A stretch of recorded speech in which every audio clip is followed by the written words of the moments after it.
What gets an idea started? All right, I'm sitting on a bus in Washington and an image, literally, quote unquote, like a comic book, pops into my head. A little man jumping up and down on a banquet table, yelling, "The bar mitzvah boy, where is he? You've eaten him." I had no idea what the hell I was telling myself, where that idea came from, but I saw it very clearly, and I saw a curtain go down on it. I knew it was the end. And so I then had to figure out, okay, what the hell is that all about? And then I had to go back and find its beginning, wherever that was, and work my way to the end. Another script called The Goddess of Filthy Things, which I've written as both a play and a screenplay, began with a young girl's voice, 6 years old. And I have to say, it really did feel as if I was just simply writing down what she was telling me. And I want you to hear it because this became the last 3 pages of the play.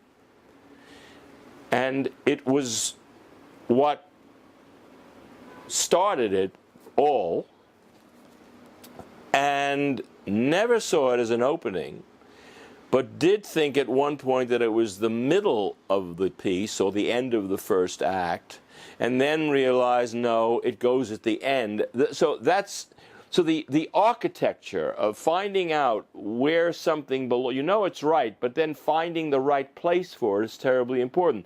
Now it ends both the play and the screenplay. And this is the voice that spoke to me. Daddy's sad again.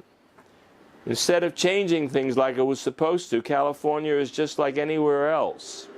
We have a pool now, and I can go swimming in February and see mountains from my bed, but if Daddy isn't happy, what good is it? If only the world would recognize his genius, return his phone calls, maybe then he could find a way to tell his story, what he calls his map to the buried treasure at the bottom of his mind. I love when Daddy talks like that. When I grow up, I'm going to be a writer too. Daddy says writing is wonderful. Most of the time, though, he doesn't write at all. He just sits or lies down.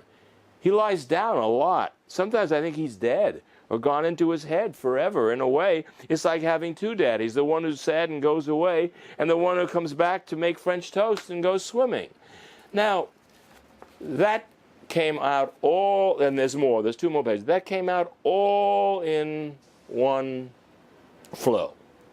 And then it took years to figure out where it belonged, whose story I was telling, what was this voice telling me, what's the story, who else is in the story. One of the questions that gets overlooked so often, I'll say, so who's their mother or father, their boyfriend, their girlfriend, what do they do for a living, and those questions go unanswered.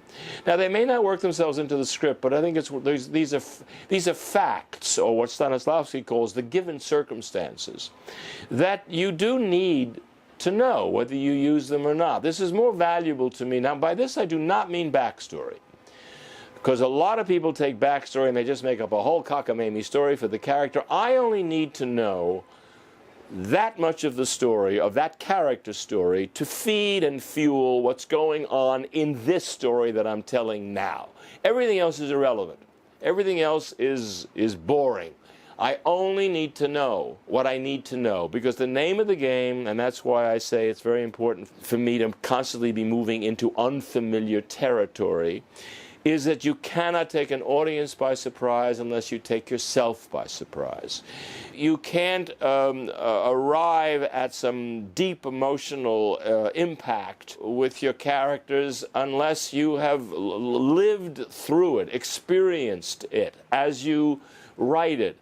Very often, sometimes you can't help it, you're really cooking, and you'll just know what the next 6, 7 scenes are going to be, because they're just inevitable, which is a great place to be. When you're feeling that your script, that whatever happens now is inevitable, you're in a pretty good place. But of course, there's a very thin line between inevitable and predictable, so it's a very slippery slope.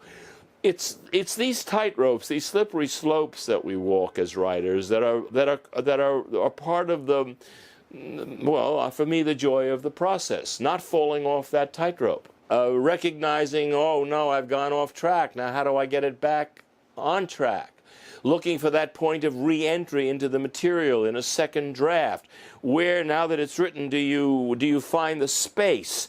Where do you find the way to open it up again so it re-excites you and really, now the writing feels as fresh and as new as the first time you wrote it. And you're willing now to let go of stuff from the first because you've found great new stuff in the second draft. And then you go, wait a minute, but I don't want to lose the stuff from the first draft. So then then the work is, well, then how do I integrate the two? How do I reconcile the two? Does one have to go, or can I use both? So the shaping of the screenplay becomes a part of the joy of the process.